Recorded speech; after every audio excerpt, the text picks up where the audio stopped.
Comment ça va? Amen, amen. Tu es un homme spécial. Tu es une femme spéciale. Tu n'es pas n'importe qui. Amen. Et les nations te verront. Alléluia. Les nations te connaîtront. Amen. Ok, le thème de ce matin, c'est le Goliath de ma vie doit tomber.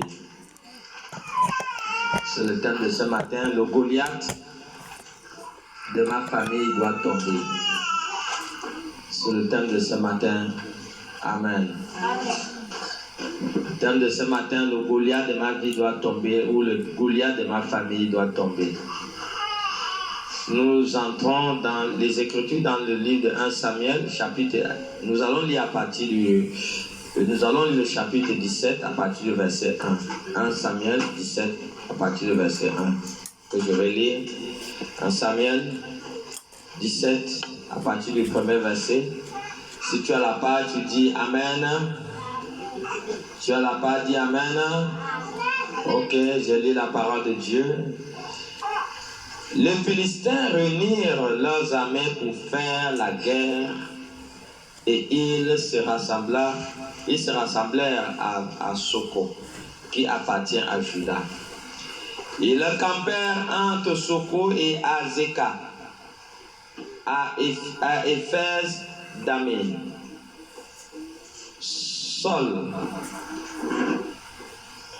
Saül plutôt et les hommes d'Israël se rassemblèrent.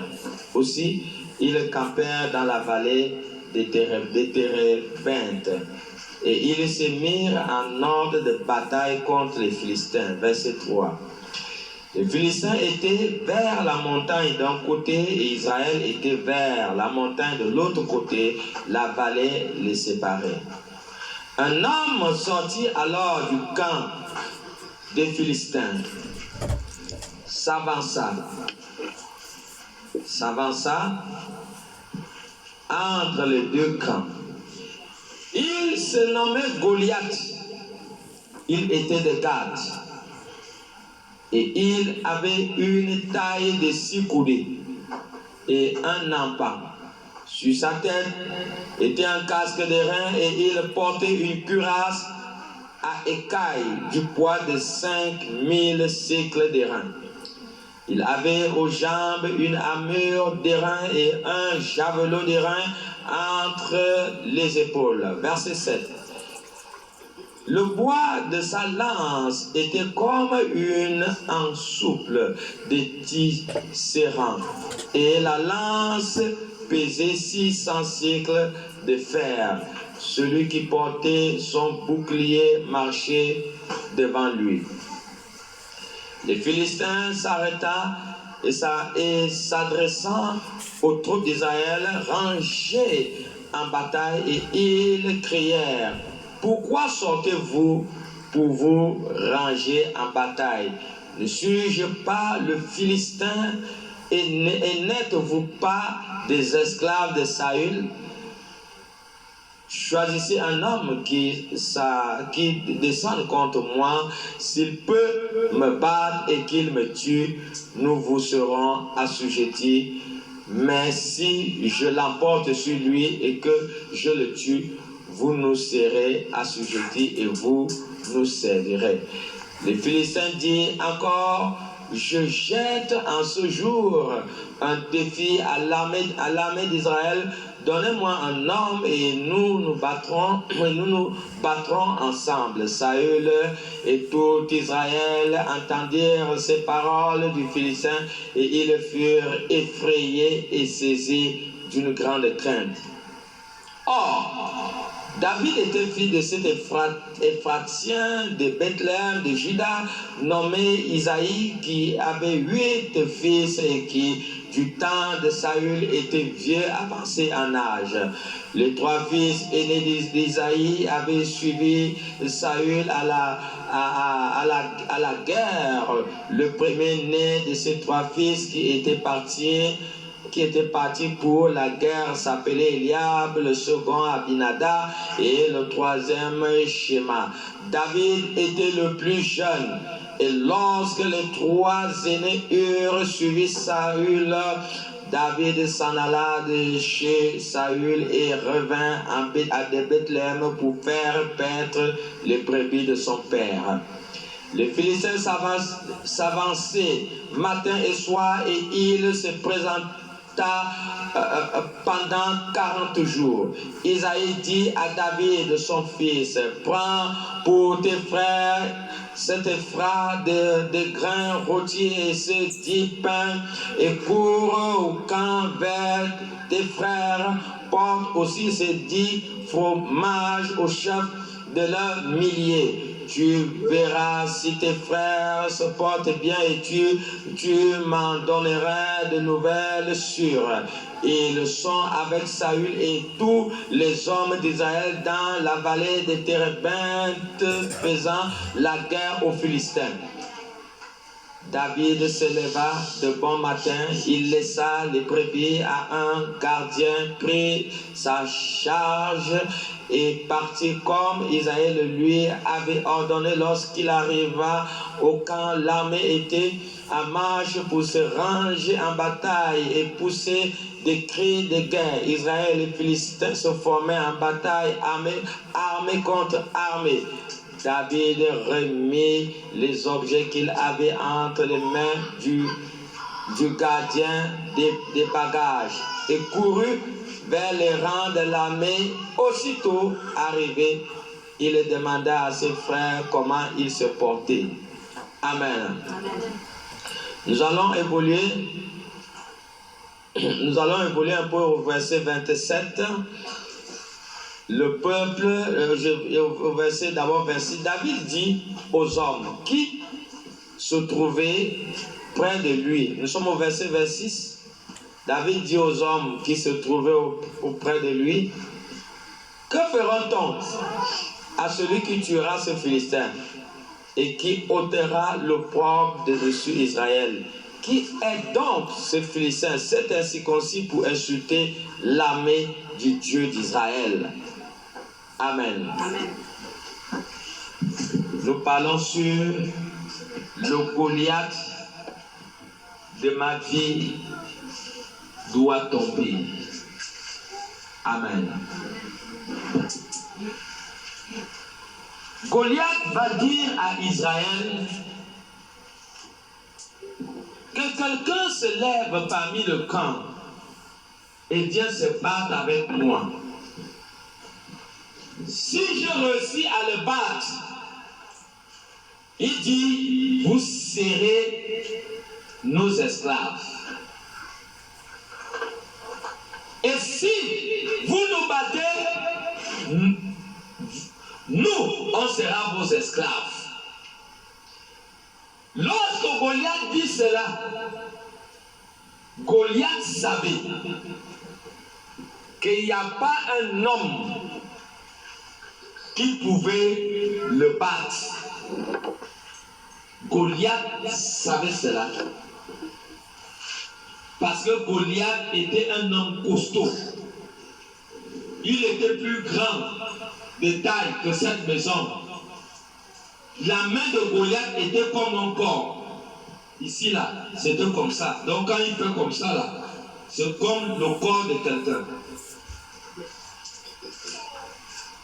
Son épée avait un poids terrible.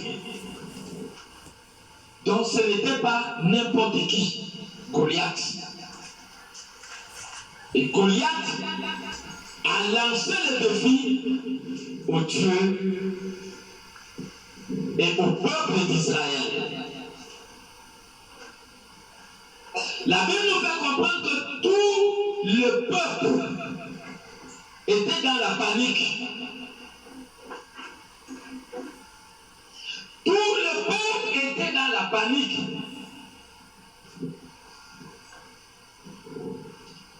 Pourquoi le peuple avait peur? Même juste le roi lui-même, il avait peur.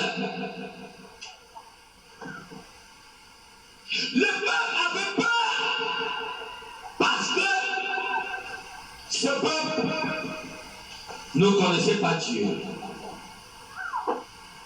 Le roi avait peur. Pourquoi? Parce que le roi Saül lui-même ne connaissait pas Dieu. Est-ce que quelqu'un comprend? Oh! Nous comprenons que le fait de ne pas connaître Dieu, ça va créer la peur. Le fait de ne pas créer, de ne pas connaître Dieu, t'amène à être exposé. Tu es désarmé. Parce que tu ne connais pas Dieu. Le fait de ne pas connaître Dieu t'amène à ne pas être en sécurité. Et c'est pour cela que nous verrons, que nous voyons beaucoup de personnes dans la panique. La panique est l'image de ne pas connaître Dieu. Si tu ne connais pas Dieu, tu vas vivre dans la peur.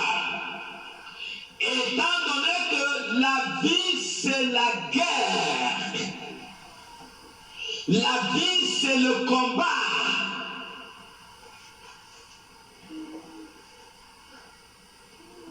Il y a beaucoup de nos pères et de nos parents qui sont tombés. Pourquoi? Parce qu'ils n'ont pas compris les règles de la vie.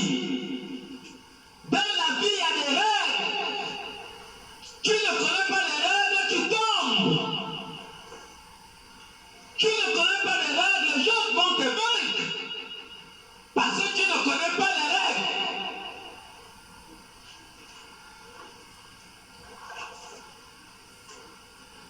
Nous sommes en train de faire la délivrance d'un papa. Le papa là, sa mère est morte depuis, et sa mère est enterrée dans la tombe. Mais sa mère, l'esprit de sa mère vient habiter dans le corps de ce papa. Ce papa il a dans les 65 ou 70 ans comme ça. Quand on fait la délivrance du papa, l'esprit de sa mère parle pour dire, moi j'ai voulu l'épouser et il a refusé. Voilà pourquoi je décide de détruire sa vie. Je pose la question à cet esprit. Comment est-ce que toi, tu étais sa mère, comment tu peux venir marier ton fils? Vous voyez, le papa est malade. Il a des choses bizarres, le corps qui gonfle, les choses bizarres qui arrivent dans son corps. Pourquoi? Parce que le papa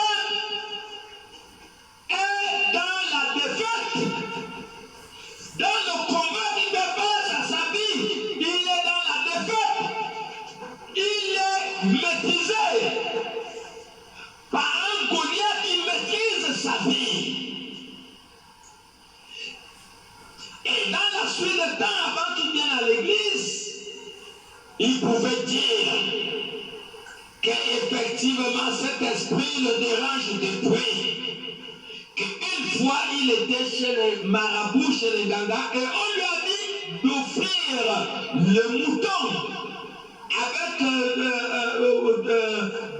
je crois, les poules et quelque chose comme ça. Il a offert, il a fait des sacrifices. Mais le démon n'est jamais sorti du corps de ce papa.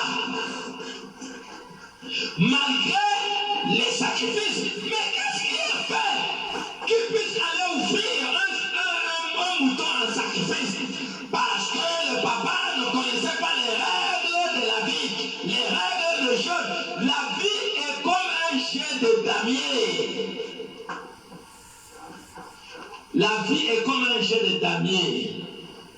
Alors, si tu n'as pas la capacité de bien réfléchir, tu seras perdant à chaque jour. Et c'est comme ça. Nous voyons que c'est la peur. Ne connaissait pas.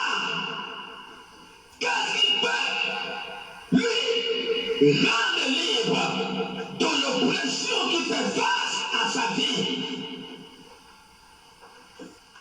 La peur lui amenait d'aller chez les devins.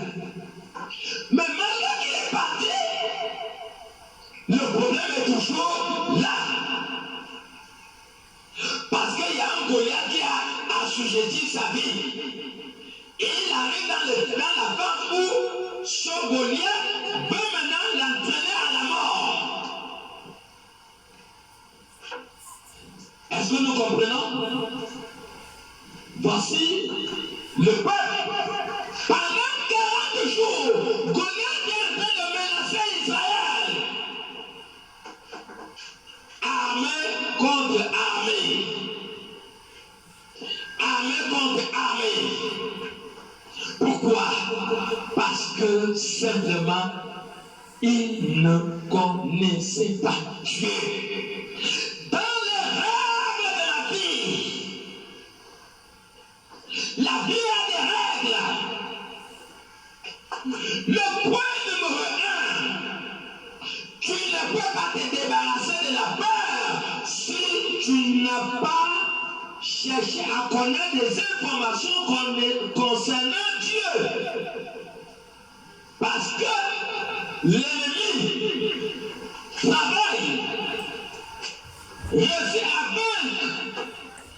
L'ennemi réussit à vaincre ses proies à travers la peur.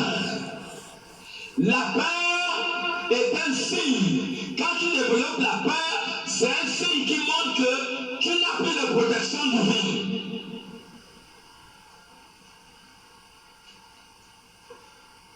Lorsque Adam était dans le jardin, la Bible dit quoi? Que Dieu venait chaque soir et il venait parler avec Adam et Ève. Adam n'avait pas eu peur.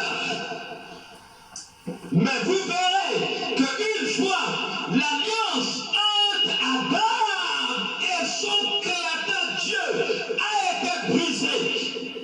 Lorsque Dieu est venu encore le lendemain pour venir parler à Adam, était déjà dans le péché et il a eu peur. La peur est un langage de perdant. La peur est une attitude de perdant. Si tu es perdant, si tu ne bénéficies pas de la sécurité divine de Dieu, alors cela va se manifester par la peur. Parce que même les sorciers savent qu'avant de rendre quelqu'un fou, ils vont d'abord lancer l'esprit de peur. Mais la Bible dit quoi? Est-ce qu'on peut lire Isaïe 41, 10? Tout Israël avait peur. Tout Israël. Tout le monde avait peur. Qui va aller combattre avec ce Goliath? Qui va affronter ce Goliath? Et chaque famille a un Goliath qui sont là. À chaque fin d'année, ils cherchent. Oui, nous avons fait la tontine. L'année de décembre passé, on a mangé tel. Oui, le décembre passé, moi j'ai offert pour ma famille. Maintenant, toi là, toi maintenant c'est ton tour. Voici décembre. Alors, on va manger qui? Chaque famille fait face à un Goliath. Et à un certain moment de la vie, tu dois te lever comme une femme vaillante pour dire au nom de Jésus, assez, ce n'est assez. Ce Goliath qui trouble ma famille doit tomber. Amen. Amen. Et je déclare en cet instant exact que peu importe le Goliath qui fait face à une vie de quelqu'un, à la famille dans ce lieu, tombe maintenant au nom de Jésus. Ésaïe 41, le verset 10, lit. Ésaïe 41, verset 10 dit, ne crains rien. Ne crains rien. Car je suis avec toi. Je suis avec toi. Ne promène pas de regards inquiets. Ne promène pas de regards inquiets. Car je suis ton Dieu. Car je suis ton Dieu. Je te fortifie. Je te fortifie. Je viens à ton secours. Je viens à ton secours. Je te soutiens. De ma droite triomphante. Il dit, ne crains rien. Car je suis ton Dieu.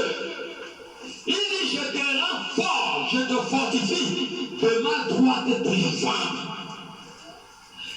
Vous voyez? Voilà pourquoi ce peuple, le peuple d'Israël, et le roi, au fait, ne connaissait pas Dieu. Et c'est ce qui a amené une panique générale. Ça a amené une panique générale. Nous devons comprendre que la vie a des règles. Et la première règle de la vie est de chercher à connaître Dieu. Cherche à connaître Dieu. Tu ne peux jamais terrasser le Goliath de ta vie si tu ne connais pas Dieu. Si tu ne connais pas Dieu, tu vas vivre une vie de peur. Tu vivras une vie de peur. Peur de ta vie. Peur des influences négatives. Peur des menaces qui font face à la famille. Peur des menaces qui font face au foyer. Et à travers la peur, l'ennemi viendra et l'ennemi va entrer dans ta vie.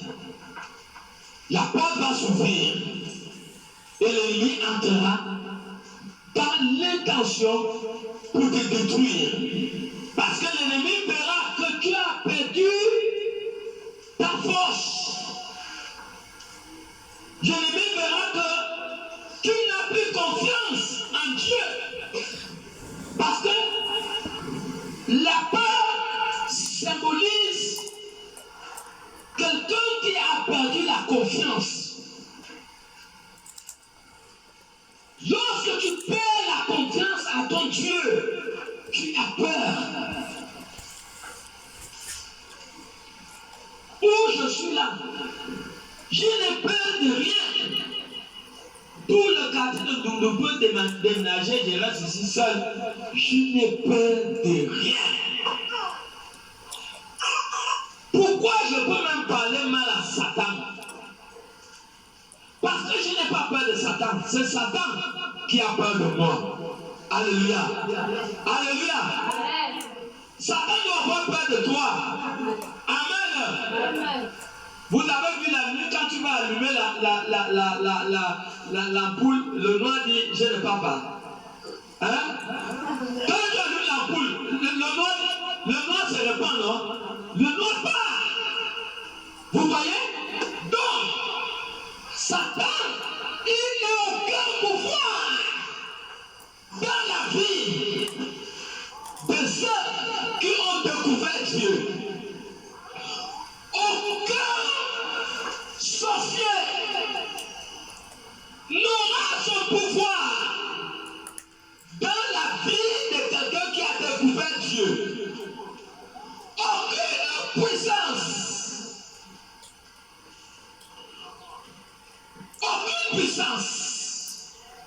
n'aura de pouvoir dans la vie de ceux qui ont découvert Dieu. Lorsque tu as découvert Dieu,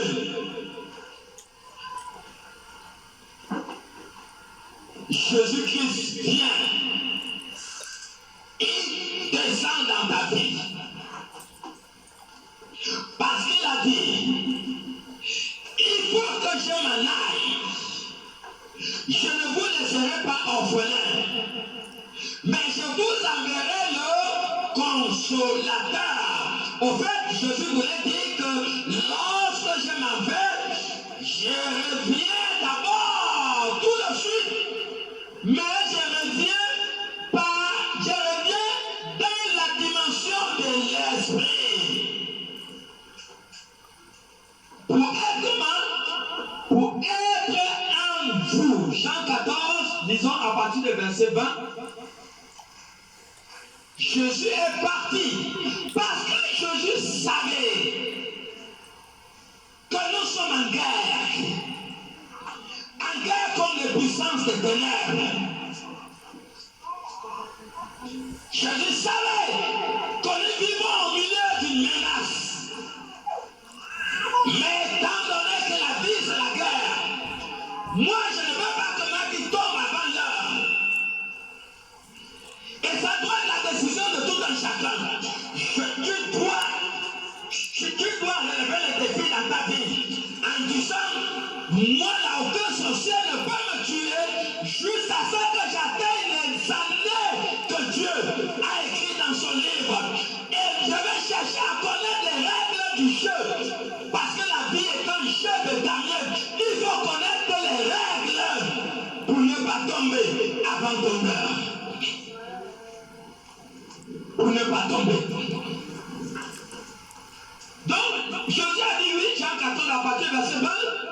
Jean 14 dit, en ce jour-là, vous connaîtrez que je suis en mon Père. Prends un peu à partir du verset 19. Encore un peu de temps. Encore un peu de temps. Et le monde ne me verra plus. Le monde ne me verra pas. Mais vous me verrez. Mais vous me verrez. Car je vis. Et vous vivez aussi.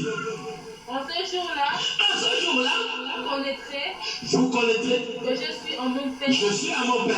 Que vous êtes en moi. Vous êtes en moi. Que je suis en vous. Je suis en vous. Le verset 17. L'esprit de vérité. L'esprit de vérité. Que le monde ne peut connaître. Parce qu'il ne le voit pas. Il ne le voit point. Il ne le connaît point. Il ne le connaît point. Mais vous le connaissez. Vous le connaissez. Car il demeure en vous. Et il sera avec vous. Donc lorsque Jésus-Christ monte, il connaît la guerre qui va faire face à nous. Et Jésus se rassure qu'il part, mais qu'il redescend afin que son esprit soit au-dedans de nous. Donc,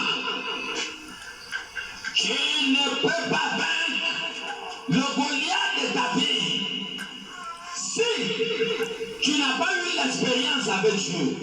Si tu n'as pas connu Dieu. Si tu n'as pas connu Dieu. Donc, la sécurité part d'abord du fait que tu dois connaître Dieu. Je ne sais pas si quelqu'un comprend. La sécurité part du fait que tu dois chercher à connaître Dieu. Si tu ne veux pas que ta langue s'éteigne avant son temps, alors tu dois chercher à connaître Dieu. Si tu ne connais pas Dieu, tu verras à un certain moment l'esprit de peur va t'envahir. À un certain moment, l'esprit de peur va t'envahir. Mais la Bible a dit plus de 360 fois, il dit ne crains rien. Ne crains rien. Et nous ne devons pas craindre. Celui qui a eu l'expérience avec Dieu, celui qui a connu Dieu, est une femme forte. Tu es une femme forte. L'ennemi n'aura plus le pouvoir dans ta vie. Quand tu montes dans un taxi bus où il y a un sorcier, tu vas voir quelqu'un descendre pour dire excusez-moi, je me suis trompé du bus. Amen. Cette personne ne s'est pas trompée du bus parce que cette personne a senti les répercussions. Elle a senti que non, je ne peux pas monter dans le même bus avec cette fille-là. Cette fille-là dégage trop la puissance. Alléluia. La vie est une confrontation de puissance. C'est une confrontation de puissance. Si tu n'as pas la force, tu n'iras nulle part. Et Israël était un côté et les Philistins un côté. Bataille contre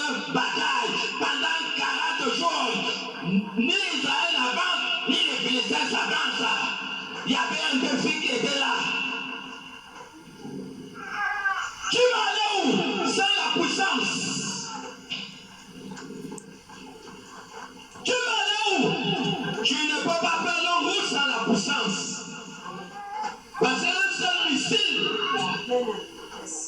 Vous n'avez pas vu les terroristes qui balancent les missiles sur les avions? Un seul missile nocturne sur ton corps, c'est fini, ton histoire est déjà éteinte.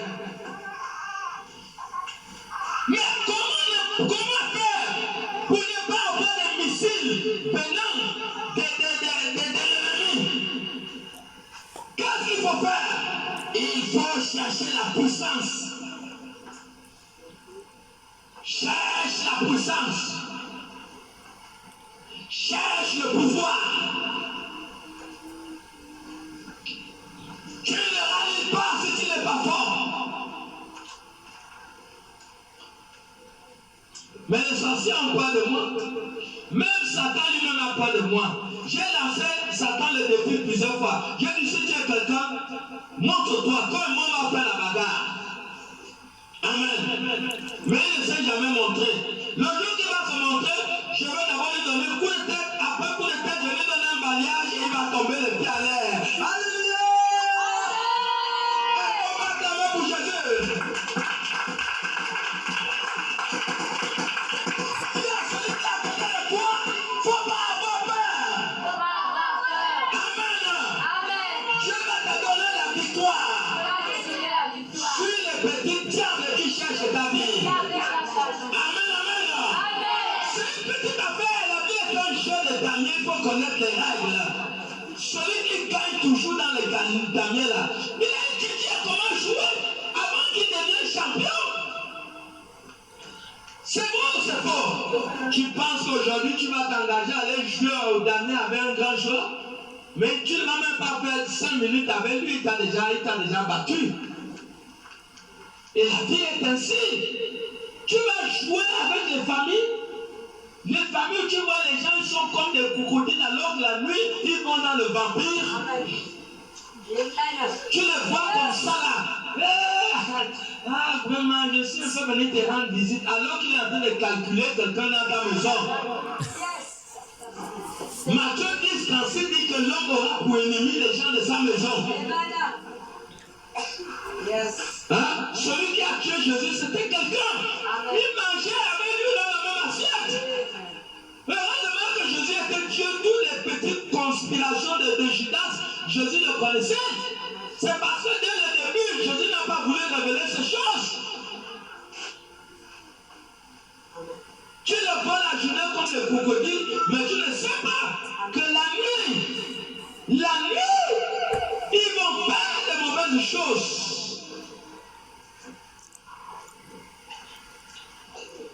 Pourquoi les villages aujourd'hui vont être dépeuplés? Les gens fuient dans les villages. Le niveau de la sorcellerie a dépassé le niveau. La plupart des gens sont tués par les sorciers. Les maladies bizarres que les démons, les esprits fabriquent dans le corps des gens. Les mauvaises choses qui sont lancées dans le corps des gens. Combien de personnes qui avaient de l'avenir, mais qui ont échoué parce qu'ils ont été victimes de la sorcellerie de leur famille? Combien de personnes avaient de grands talents, de potentiel de réussir, mais ils sont dans les dépôts de Moussoumbo aujourd'hui? Beaucoup aujourd'hui avaient l'intelligence de réussir à l'école. Mais dans ce coup, ils sont devenus des enfants qui échouent. La fin de l'année, nous avons dimanche du dernier séminaire qui a eu à l'église mère. Je crois qu'il y a certaines personnes qui étaient ici. Lorsqu'on a fait la délivrance de cette fille, elle devait réussir. Elle a eu 13 de moyenne. Mais les démons, on ne sait pas comment les démons ont fait pour que la fille puisse échouer. Et c'était vraiment frustrant pour tout le monde. Quand tu regardes même la fille là, si on te dit que la fille là peut échouer à l'examen, tu ne peux même pas croire cela.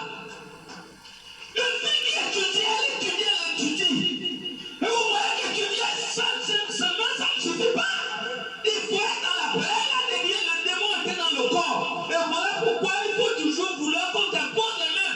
Le démon peut être caché dans le corps de quelqu'un même pendant 20 ans, 30 ans. Bon, si le papa il a 65 ans, sa maman est morte depuis, mais l'esprit de sa mère est venu habiter dans son corps en train de détruire sa vie. Donc, des fois, l'école n'est pas suffisant. Il faut la puissance. L'école mélangée à la puissance donne quoi? La réussite. L'école mélangée à la puissance donne quoi? La réussite. L'école mélangée au pouvoir donne quoi? La réussite. Tu ne peux pas t'avancer. C'est un terrain glissant. Même à l'école, il y a des petits sorciers. Les petits enfants, il y a beaucoup de gens, les sorciers, qui sont là pour détruire les enfants des autres. Ils vont t'amener dans des initiations, des choses bizarres, que peut-être ils t'allument, tu es en train de faire quelque chose, tu ne sais même pas ce que tu es en train de faire. Dans la nuit, tu commences à voir des choses bizarres.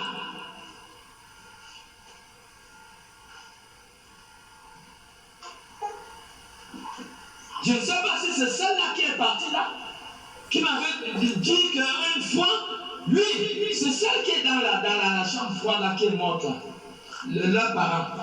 Elle m'avait dit qu'une fois, elle a fait le songe où elle avait fait quoi, elle était allée à l'eau. Elle était allée à l'eau, elle a senti comme si quelque chose lui tirait dans l'eau, quelque chose comme ça. Et depuis l'eau, elle faisait maintenant les songes où elle était toujours dans l'eau, comme si elle était en contact avec l'esprit de Mami Waka. Celle qui est morte. Elle est toujours là-bas à la chambre froide. Votre soeur là, on l'a bien enlevée. Maman? Elle est toujours là-bas. Est-ce que nous voyons? Aujourd'hui, vous voyez, voilà quelqu'un qui est sous une menace, qui ne connaît pas les règles de la vie. Le Goliath, il ne cherche pas seulement les grandes personnes, même les jeunes, quand ils voient, quand l'ennemi voit que tu as un grand avenir, ils ne peuvent jamais te laisser. Ils ne peuvent pas te laisser. L'ennemi savait l'avenir de Jésus. Et voilà pourquoi, dès la naissance de Jésus, le bébé Jésus a commencé à être combattu. Hérode a fait tout pour chercher à tuer le bébé Jésus. Mais Dieu l'a dévancé. Et quand Jésus a été roulé par les mages, il s'est mis à massacrer tous les bébés de 1 an à 3 ans.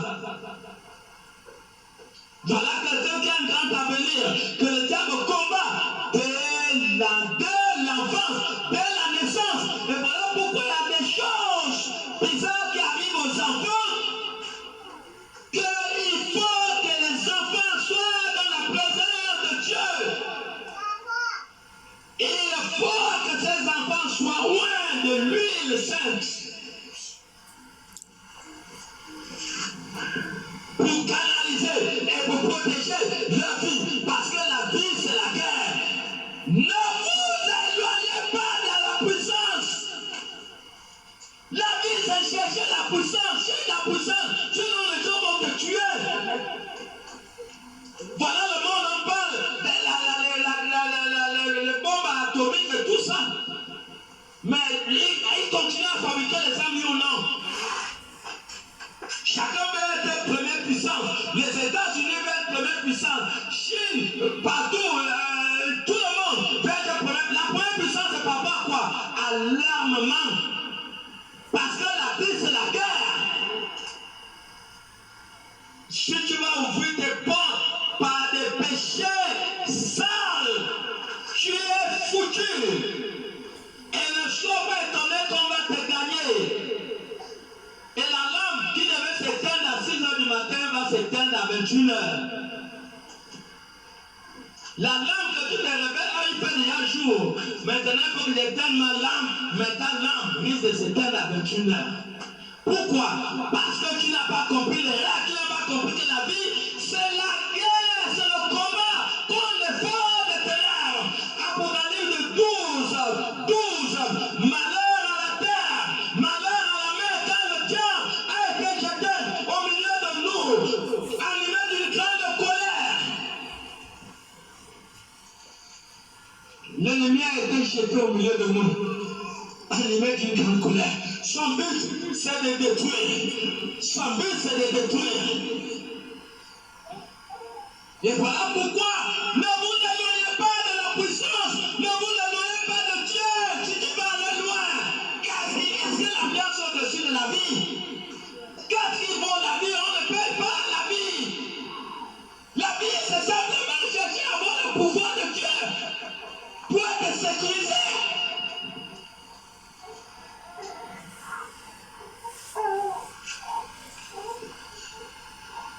Il y a une maman là qui était malade avant du chef du quartier.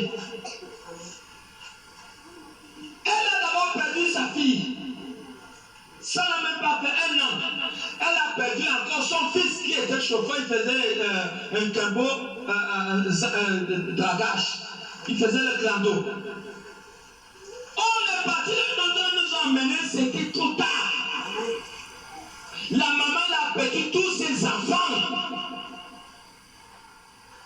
Il ne sont même pas perdu que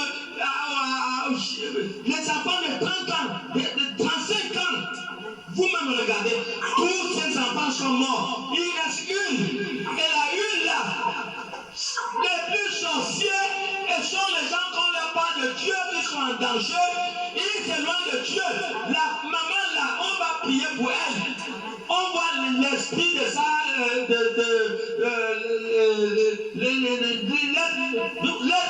de ses parents. L'esprit de son ancien mari, son mari était un Camerounais. Je crois que son mari est mort.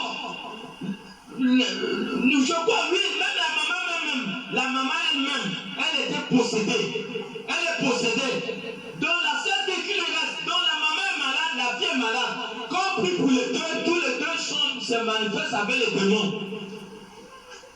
Et ce sont les démons qui sont en train de flécher sa fille, la maladie. Mais quand on vient parler de sa fille de l'église, c'est comme si tu vas forcer quelqu'un à mettre la pierre dans sa bouche. Mais maintenant, qui est le plus grand sorcier? Celui-là qui voit que ça vient en danger, on lui parle que la vie, l'église est à se remettre. L'église est à se remettre. Mais il faut forcer, la forcer pour être dans la présence de Dieu. Mais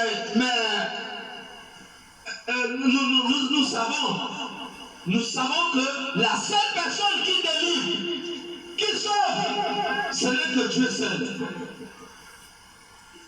Ce n'est que Dieu seul. Pourquoi c'est bête? Alors que moi, j'ai donné mon témoignage. Mon père est mort, mystiquement, même chien de damier, qu'il fallait chercher à connaître les règles. Et les règles, c'est quoi? Vous devez chercher la puissance. La puissance vient d'où? Luc chapitre 10, verset 19 dit. Est-ce que nous voyons? Cherchez la tête de Goliath. Goliath ne se terrasse pas. Tu ne peux pas terrasser le Goliath de ta famille avec la force physique, c'est faux.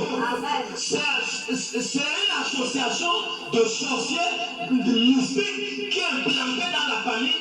Ils cherchent les enfants qui sont nés avec des étoiles, des personnes qui sont intelligentes à l'école, des personnes qui sont faites pour réussir. Ils sont là dans l'intention pour détruire. Parce que l'ennemi n'a pas d'autre plan. Il dit que le diable vient que pour détruire et gorger. Alors si la famille n'est pas assise dans la puissance, une à une personne va partir, une à une personne va partir. Et voilà pourquoi ce secret doit être révélé. Luc 10, 19. Oui. Voici. Je vous ai donné le pouvoir. Je vous ai donné le pouvoir. De marcher sur les serpents. De marcher sur les serpents. Et les scorpions. Sur les scorpions. Et sur toute la puissance de l'ennemi. Et sur toute la puissance de l'ennemi. Et rien ne pourra vous nuire. Il dit rien ne pourra vous nuire. Rien ne pourra vous nuire. Je vous ai donné le pouvoir. Je vous ai donné le pouvoir. Le pouvoir vient de Jésus-Christ. Tu ne peux pas t'en sortir dans les affaires de la vie si tu ne reviens pas vers Jésus. Parce que c'est Jésus qui doit te donner le pouvoir de vaincre.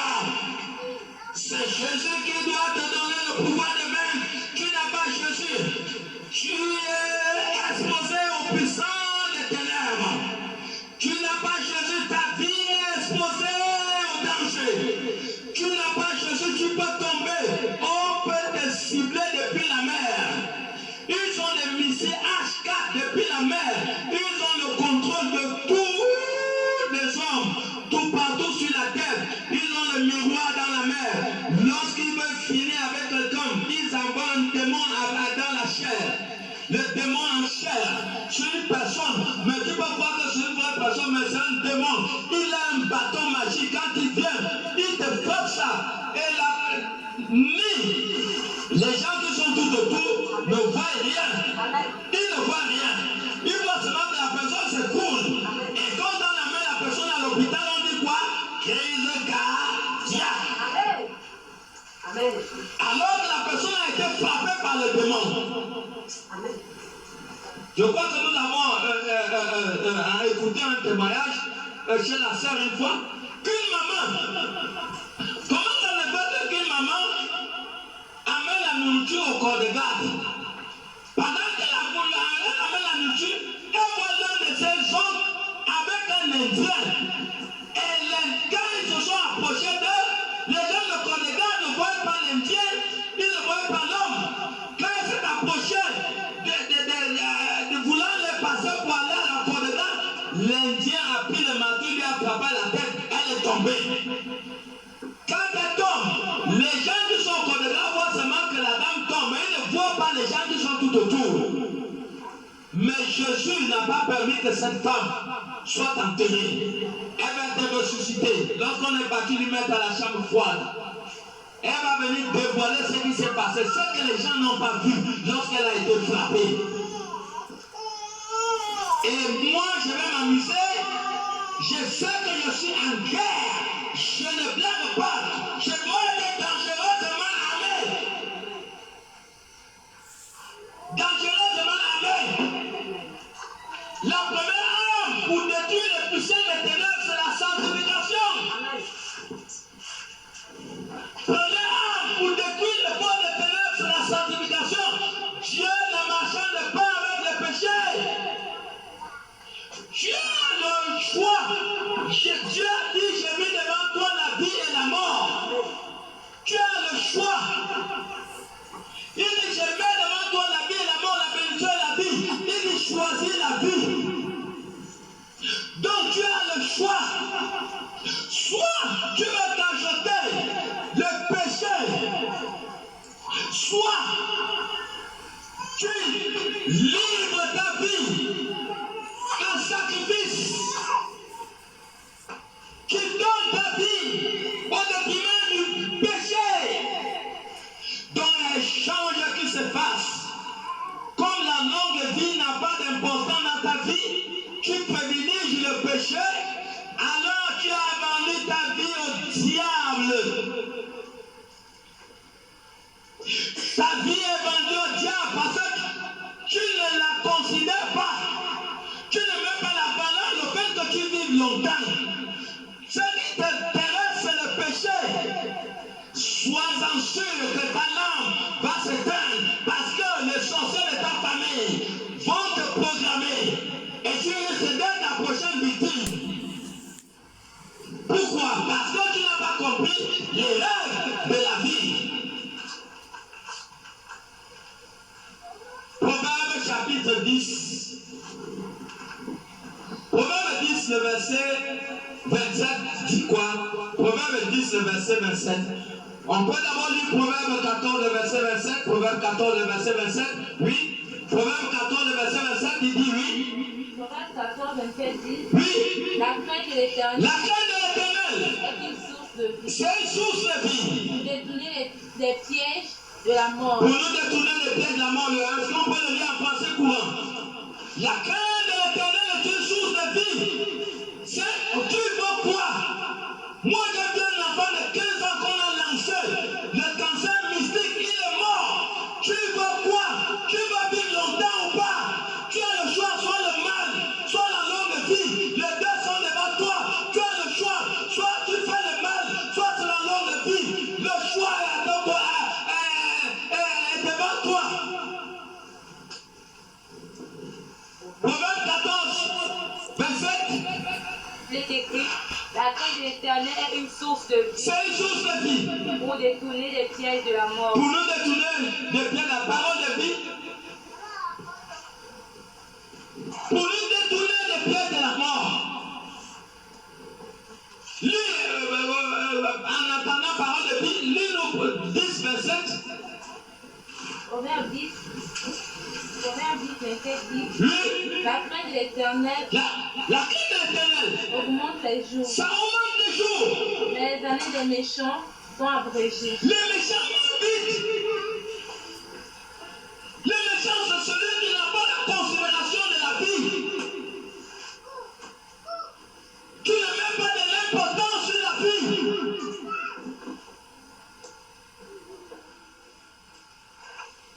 Qui ne met pas d'importance. La longue vie, aucune maladie n'a le pouvoir de tuer quelqu'un. La maladie n'a aucun pouvoir de tuer quelqu'un. Ce qui tue les gens, c'est le mal qu'ils font. Car le salaire du péché, c'est la mort. Romains 6, 23, car le salaire du péché, c'est la mort. Ce qui tue, c'est le péché, le mal que les gens font. Maintenant, quand quelqu'un ne va aussi mourir debout, il dit, bon, bien sûr que ça arrive, la maladie est flanquée à cette personne, et par la maladie, la personne va venir à la mort. Peut-être qui tue la personne, c'est pas la maladie, c'est les actes négatifs que la personne a eu à poser. Proverbe 14, 27, oui. Proverbe 14, 27, il est écrit. Parole de vie. Le respect du Seigneur est une source de vie. Le respect du Seigneur est une source de vie. Il permet d'éviter les pièges qui tuent. Il permet d'éviter les pièges qui tuent. Le plan. Le respect du Seigneur Le respect du Seigneur est une source de vie. est une source de vie. Il permet d'éviter Il permet d'éviter les pièges qui tuent. les pièges qui tuent. Maintenant, quel avenir? Moi, je m'appelle Gustave. Je ne peux pas bien mon nom.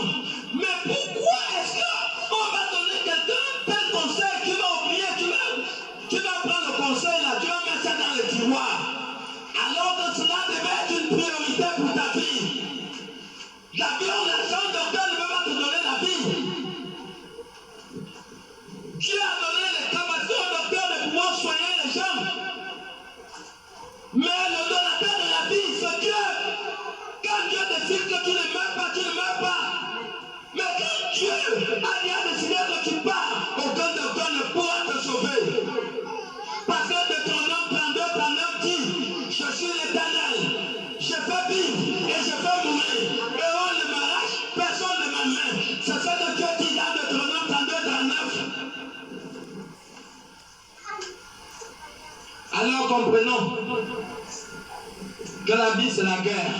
Depuis qu'ils ont tué, mes parents ont tué dans la sorcellerie avec toi. Il n'a qu'à continuer à se cacher. Le diable a peur de moi, les sorciers ont peur de moi. Pourquoi?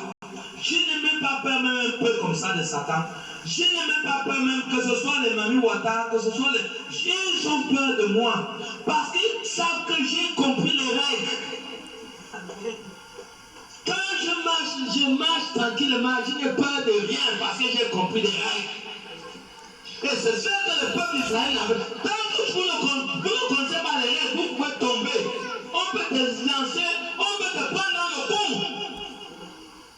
Vous avez vu le témoignage qu'on a suivi la fois dernière. Cette femme a failli aller en enfer. Pourquoi?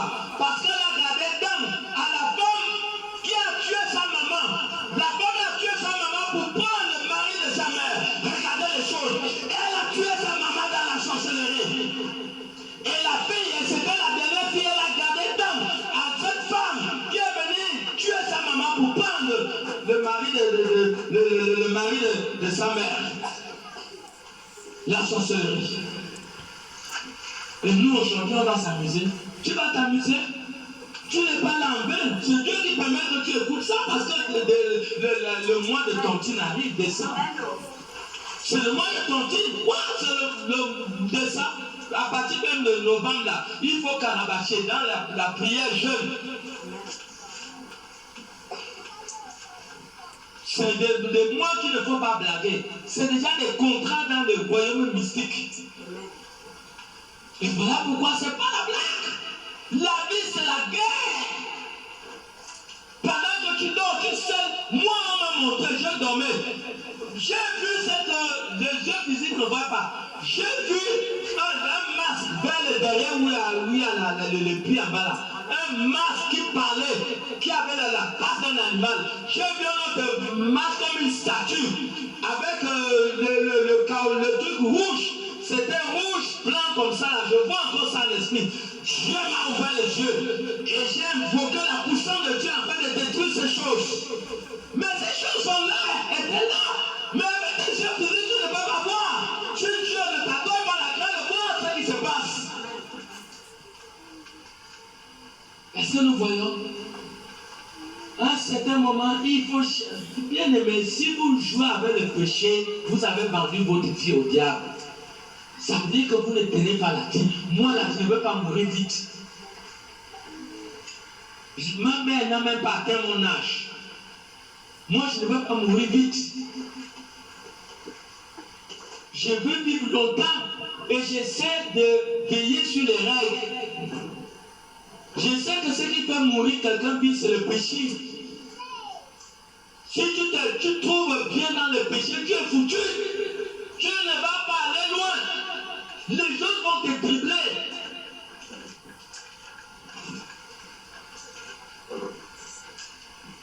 Vous savez, quand tu danses le bouti là, tu es là, tu danses. Quand tu danses le bouti devant la torche, si tu n'es pas vigilant, c'est là où les autres vont t'avoir. C'est vrai ou c'est faux? Donc les affaires là, c'est comme ça. Qui n'est pas vigilant, c'est fini, l'ennemi va te détruire. Et le royaume des ténèbres, c'est comme ça. Le royaume des ténèbres, c'est comme ça. Voilà pourquoi vous allez voir. Les gens qui sont craintifs, la peur va sortir lorsque votre relation avec Dieu va être tissée. Lorsque votre relation avec Dieu est tissée, la peur part. Parce que vous n'aurez plus de culpabilité. Vous n'aurez plus de culpabilité dans votre tête. Vous savez, si vous vous culpabilisez dans le ciel, vous êtes fautif. Parce que tout ce qui n'est pas le fruit d'une conviction est un péché. Quand tu n'as pas la conviction que tu es protégé, ce que tu penses, c'est ce qui est établi dans ta vie. Et ce qui peut enlever cette conviction sur le fait que tu es parti, tu as péché. Tu as péché parce que la vie n'a aucune valeur dans ta vie. Parce que la longue vie n'a aucune valeur dans ta vie. Voilà pourquoi tu pêches. Mais aujourd'hui, tu dois comprendre les règles. Nous sommes en train d'apprendre à jouer au damier pour être des champions. Dans le jeu de damier, il y a un vainqueur, il y a un perdant. C'est vrai ou c'est faux? Il y a un vainqueur et un perdant. Et nous ne souhaitons pas que quelqu'un soit perdant dans ce lieu. Parce que Dieu t'a appelé pour la grandeur. Dieu t'a appelé pour l'honneur. Allez, amen, amen. Tu n'es pas n'importe qui. Tu es un ambassadeur de Christ. Tu es un élu de Dieu. Et tu es un champion. Tu n'es pas un perdant. Quelqu'un dit je ne suis pas un perdant. Et dans les règles, les jeux de la vie. Amen. Dis dans les règles de la vie. Je ne serai pas perdant. Au nom de Jésus. À ces années passées, les sorciers de ma famille ont tout fait.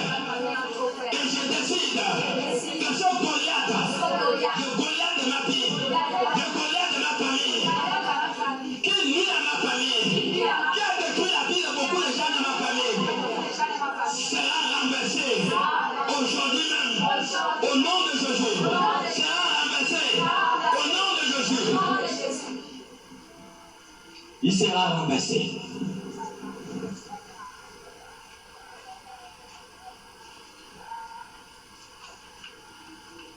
Qui n'est pas victime?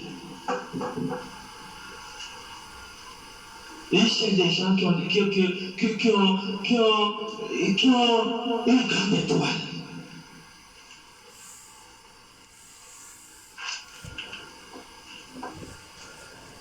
Moi-même, je ne pouvais pas imaginer que j'étais possédé. Mais j'ai été délivré, c'est à l'école biblique. À l'école biblique, je suis tombé et le démon est sorti au-dedans de moi. Et c'est là où j'avais su, donc j'étais possédé. Beaucoup de personnes ici sont venues, étaient possédées avec les démons. Il n'y a plus de cas ici. C'est manifesté. La délivrance de Cécile. Quoi? Le diable a vu ce qui est dedans de cette fille. Le diable a vu ce qui est dedans de ses enfants. Ils ont vu qu'Anouska a une grande étoile. Ils ont vu que Rebecca a une grande étoile. Les démons sont venus. Donc, les démons, ils sont comme. Vous voyez, non, là-bas, il y a une antenne. Non, je ne sais pas si ça se voit là. Vous voyez là-bas, non, il y a une antenne. C'est l'antenne-là qui donne l'information à l'OPT de où nous nous sommes. L'antenne-là, quand aux États-Unis, quand ils veulent t'arrêter, ils te laissent téléphoner pendant au moins 30 minutes, 15 minutes. À 15 minutes, ils savent exactement où ils vont te trouver. Parce que l'antenne-là donne les informations que la personne est dans la zone de Doum-Doum. Donc quand tu es possédé par un démon, tout ce que tu parles, le démon connaît. Le projet, le démon connaît. Ça va, tout ce que vous dites, les informations vont dans la mer. Et ça va dans la mer. Donc si le diable a possédé les personnes qui sont intelligentes à l'école, ils vont aller au même si c'est Marie. Quelqu'un qui est possédé par garder un foyer, ça ne marche pas. Ça ne marche pas. Le but de l'ennemi, c'est de détruire. Il y a des femmes aujourd'hui qui sont les cheveux blanches dans la tête, mais elles ne savent pas à quel moment elles sont devenues vieilles. Elles ne savent pas à quel moment elles ont vécu. Elles se rendent compte que le temps est déjà passé. Mais qu'est-ce qui s'est passé? Mais c'est parce que la personne avait des influences négatives. Tous les plans, les programmes de Dieu ne sont pas accomplis. Dieu ne peut rien faire dans ta vie tant que tu es possédé. Si tu n'es pas libre, Dieu ne peut rien. Dieu ne travaille pas avec les esclaves. Tout ce que Dieu veut faire, il te rend d'abord libre avant de travailler avec toi. Il t'amène vers la vérité. Jean 8, 32 dit, tu connaîtras la vérité et la vérité te rend libre. Aucun marabout, aucun nanga, aucun anastologue ne pourra te rendre libre. Ce qui rend libre, c'est la parole de Dieu. C'est la parole de Dieu.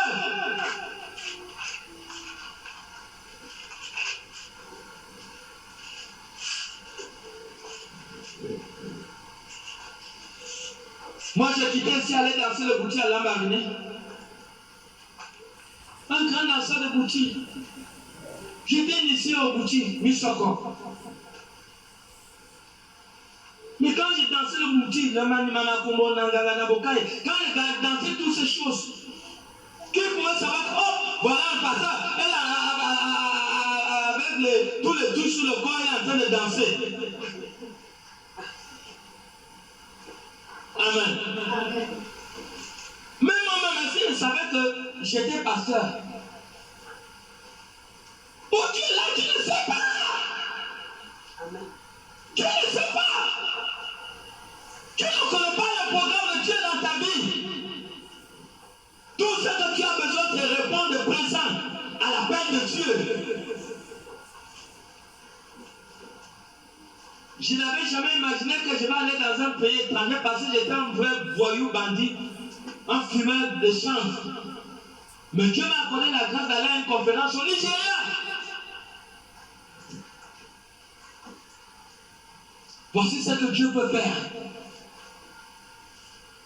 Si je restais là-bas, je mourrais. Parce que le but pour lequel il m'a amené à aller m'initier, parce que j'étais malade.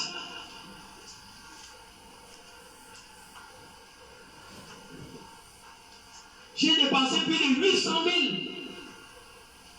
Les 2 initiations, plus l'hôpital, les dépenses allaient dans les 800 000.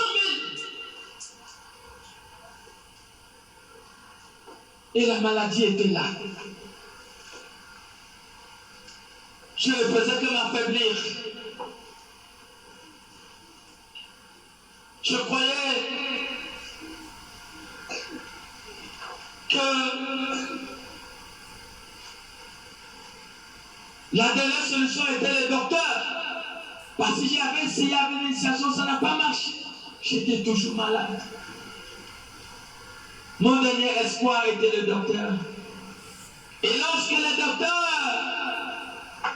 me donnait les médicaments, ces médicaments me servaient juste pour 2 semaines. Après, la maladie revenait. Et j'étais désespéré. Et j'ai compris que ce qui tue l'homme, c'est lorsque tu as perdu l'espoir. Tous les jours, je pensais seulement qu'à la tombe. Et je l'ai toujours dit, j'étais prêt à écrire à mes soeurs, ah, voici la situation, c'est sûr que je vais mourir bientôt, parce que je sentais, tous les jours, je pensais, dans ma tête, c'était le cercueil et la tombe. Et un jour, Dieu va me parler dans un songe. Dieu va me dire, va à l'église. Et je me rappelle bien, c'était vers les années 2000, entre 2000 et 2002. Dieu m'a parlé dans le son, va à l'église. Et c'est comme ça que c'était un vendredi que j'étais allé à l'église. L'église, à l'époque, se trouvait en face de la bibliothèque de l'université au Mabongo. Un vendredi, je suis arrivé et le pasteur prêchait. Le pasteur prêchait, disait, ceux qui sont venus malades vont retourner guéris. J'ai dit au nom de Jésus, je reçois. Et dès le jour-là, j'ai accepté cette parole quand j'étais sorti. J'ai pris toute la mamaille des médicaments, tout ce que j'avais, j'ai jeté à la poubelle. Ça, c'était selon ma foi, je ne le conseille à personne. Et depuis cette date de 2000 ou 2002 comme ça, Jésus m'a guéri. Je n'ai pas dépensé 5 francs. Mais première initiation, j'ai dépensé, je m'étais initié au Mimbiri, pas au Mimbiri, au Bilombo. 350 000. Deuxième initiation, Bouti, Missoko, 375 000. Calculé, hôpital général, j'ai dépensé plus de 180 000. Le problème était là. Je vous dis que si tu es possédé, aucun médicament ne peut soigner un démon ou ne peut terrasser un démon. C'est vrai ou c'est faux? Mais Jésus m'a guéri. Je n'ai pas dépensé 5 francs. Jésus est celui qui ôte la semence du péché. Il va ôter la semence du péché. Il ôte plutôt la semence de la maladie. Il ôte la semence de la maladie.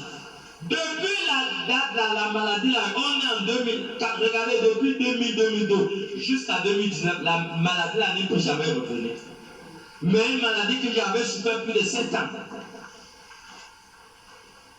Voici ce que Jésus peut faire dans la vie de quelqu'un. Et ça là, c'était un Goliath. C'était le Goliath qui faisait face à ma vie. Et j'ai compris qu'aucun Goliath ne peut être remplacé par la propre force. Parce que la Bible dit dans Zacharie, il dit que ce n'est pas par la force ni par l'épée. Il dit que c'est par le Saint-Esprit. Ésaïe 59, 19 dit, lorsque l'ennemi viendra comme un fleuve, il dit l'esprit de l'Éternel les mettra en déroute. Donc le combat n'est pas physique. Le combat avec les puissants des ténèbres, le combat avec la sorcellerie de nos familles, ce n'est pas physique, mais c'est spirituel. Et nous avons besoin de Jésus. Tu as besoin de Jésus. Tu as besoin de revenir. Tu as besoin d'étudier les règles pour vaincre les règles, pour être puissant, une femme puissante spirituellement. Tu as besoin de ces règles. Et voilà pourquoi quand David arrive, un petit David de 7 ans, il dit mais qu'est-ce qui se passe ici? Israël, le roi Saül, tout le monde est dans la peur. Il dit mais ça c'est quoi?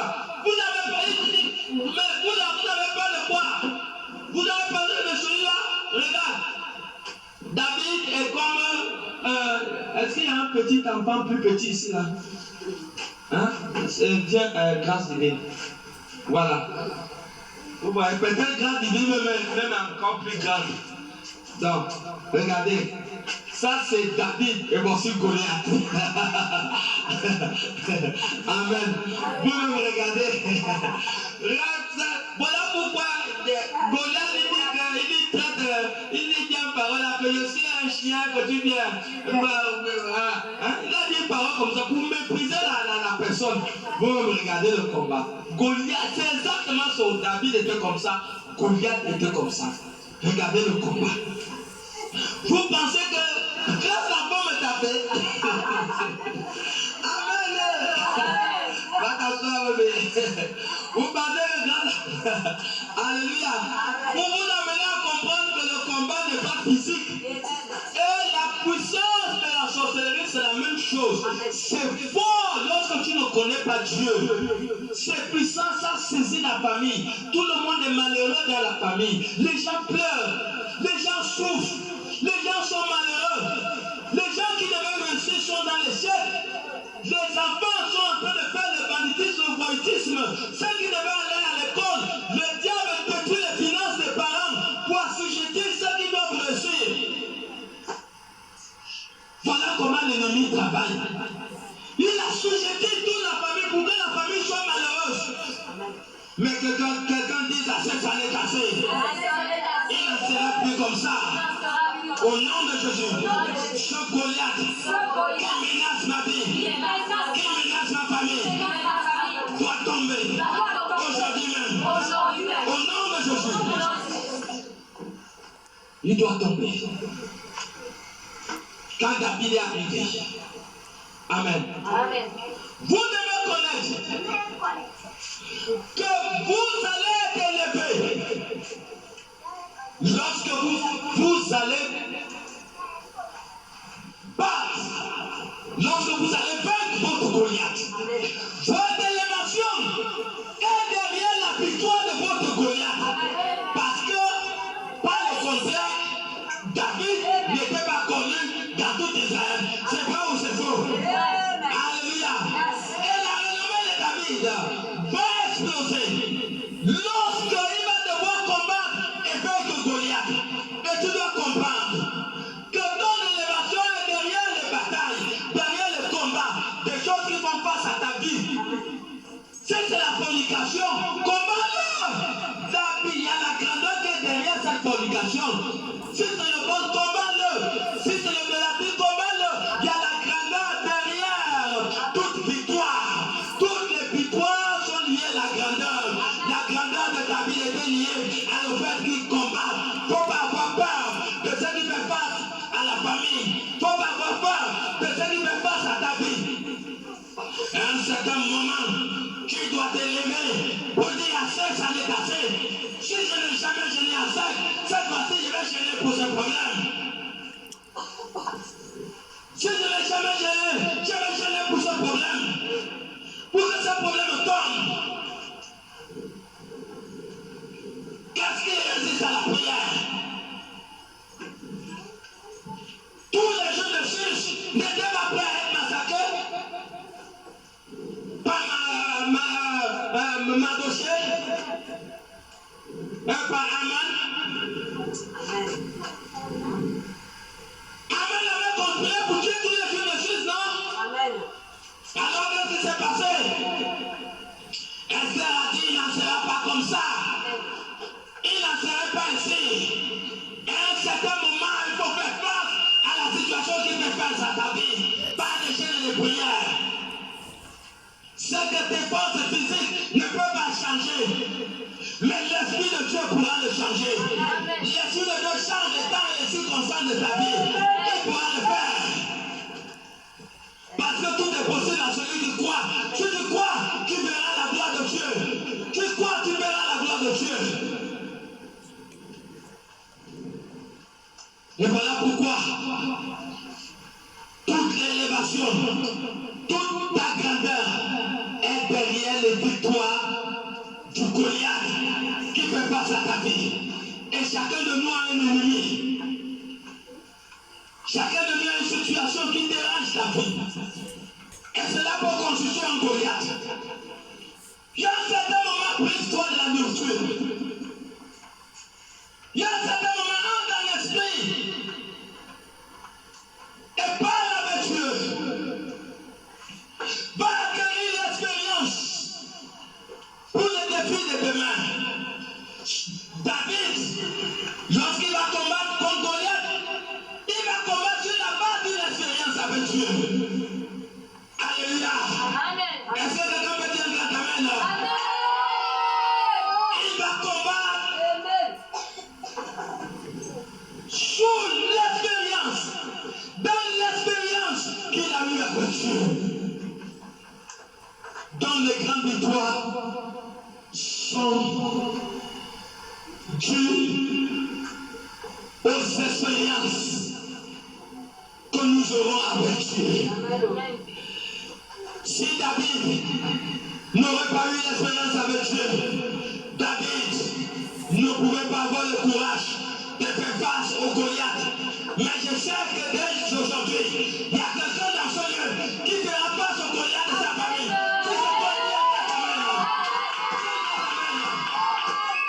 Qui fera face au Goliath de ta famille. Et je sais que dès aujourd'hui, les choses ne seront plus jamais les mêmes dans ta vie. Les choses ne seront plus jamais les mêmes dans ta famille. Si c'est toi, dis un grand amen. Et je sais que derrière les victoires que tu vas t'engager, derrière les batailles et les combats que tu vas t'engager, je sais que ton histoire va changer. Les gens qui ne te connaissent pas vont te connaître. Parce qu'il y a des gens qui ne connaissaient pas David. Lorsqu'il a terrassé Goliath, le nom de David a connu l'explosion. Sa renommée est partie. David est devenu une grande personne. Après la victoire qu'il a eue. Et voilà pourquoi nous encourageons quelqu'un dans ce lieu de comprendre les règles de la vie. La vie, il y a des règles. Et ce sont ces règles qui sont transmises en ce moment. Ne dis pas que je suis enfant. Ne dis pas que je suis jeune. Dieu vous amène là parce que vous avez un défi dans votre famille. Dieu vous amène là parce que vous avez un avenir. Vous avez un avenir. Et c'est maintenant qu'il faut comprendre les règles. C'est maintenant. C'est maintenant. Ce sont des choses qu'il faut s'accentuer. Ce n'est pas le moment d'être distrait. Ne sois pas distrait. Les règles, les choses sont transmises. La vie est un jeu. C'est un jeu qu'il faut comprendre les règles. Si tu vas aller loin. David a eu l'expérience avec Dieu. Et David pouvait dire à Samuel, roi, laisse-moi les terrasser cet inséquencé qui a insulté le Dieu d'Israël. Il dit à toi, regardez, quand vous parlez au puissant des ténèbres, parlez avec assurance. N'ayez pas peur. Parlez avec assurance. Peu importe la montagne qui fait face à vous, Dieu est plus grand que toutes les montagnes sur cette terre. C'est faux. Amen. Est-ce qu'il y a un peuple là pour dire amen? Dieu est plus grand que toute montagne, que tout problème qui peut faire face à votre famille. Quiconque invoquera le nom du Seigneur sera exaucé. Il n'y a pas quelqu'un qui a invoqué le nom de Dieu, le nom de Jésus, en esprit, en vérité, et que cette personne, Jésus n'a pas intervenu. Il n'y en a pas. David dit, laisse-moi le combattre. David dit, il part, on ne tremble pas, parce que je suis avec toi. Tu es un guerrier, tu es du lion de la tribu de Juda. Aucun animal ne peut s'approcher du lion. Alléluia. Est-ce que le lion fuit l'éléphant? Amen. Alors, est-ce qu'il y a un peu pour dire amen là? Est-ce que le lion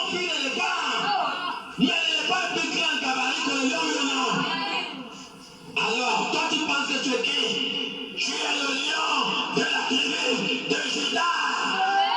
Alléluia. Tu es une lionne, c'est de toi qui viens le Et dès aujourd'hui que tout sorcier qui apparaît dans ton songe, qui va le déchirer dans le songe, comme le déchire un animal, qui va le déchirer. Tout sorcier qui va apparaître dans ton songe, qui va le déchirer au nom de Jésus. Dans le songe, tout est permis. Tu as le couteau en force. Dans le songe. Tout ce qui vient te menacer mystiquement, tu as le droit de le corter, de le déchirer, de le tuer. Dans le songe. Sans le songe, c'est la guerre, c'est pas la blague. Tu me joues timide, l'autre pourra te vaincre. Et voilà pourquoi nous devons comprendre ces choses. Les règles des choses. David a vaincu Goliath sur la base de l'expérience qu'il a eue avec Dieu. Et l'élément fondamental ce matin est de comprendre que chacun de nous doit chercher à avoir une expérience avec Dieu pour des batailles qui arrivent. Si je vous dis que la vie de quelqu'un n'est pas précédée par des pièges, je suis en train de vous mentir. Pendant que tu dors la nuit, il y a des gens qui se sont réveillés le matin. Ils ont trouvé un oiseau mort devant leur porte. Beaucoup de gens ont trouvé des choses bizarres. Pendant que tu dors, l'ennemi est en train de conspirer pour tuer ta vie. Et tu dois être mandaté d'un pouvoir, d'une puissance. Quand tu te réveilles le matin, tu trouves un oiseau mort sur ta porte. Tu le piétines comme tu as dit au nom de Jésus. Donne la puissance que tout ce que l'on fait, c'est là au nom de Jésus. Je les écrase de la puissance maintenant. Au nom de Jésus, tu prends ça et tu balances à la poubelle. Et terminé. Tant pis pour celui qui ne connaît pas Dieu et qui n'a pas eu l'expérience avec Dieu. Quand tu te réveilles, tu trouves un oiseau mort avec le sang devant ta porte. Tu es foutu. Amen. Vérité. Tu es foutu. Et voilà pourquoi David a parlé avec audace à Goliath. Il dit aujourd'hui, il n'a pas dit demain. Il dit aujourd'hui, je couperai ta tête et les oiseaux du ciel mangeront ton corps. Il parlait avec assurance. Il a disait aujourd'hui, les gens sauront qu'il y a un Dieu en Israël. Ils ont dit que les gens vont savoir qu'il y a un Dieu en Israël. Je peux leur dire la même chose qu'aujourd'hui. Les gens de ma famille vont savoir qu'il y a un Dieu dans cette famille. Amen. Amen, amen, amen. Amen, amen. Tu es un homme béni et tu es une femme bénite. Mettons-nous sur nos deux pieds. Je suis un vainqueur.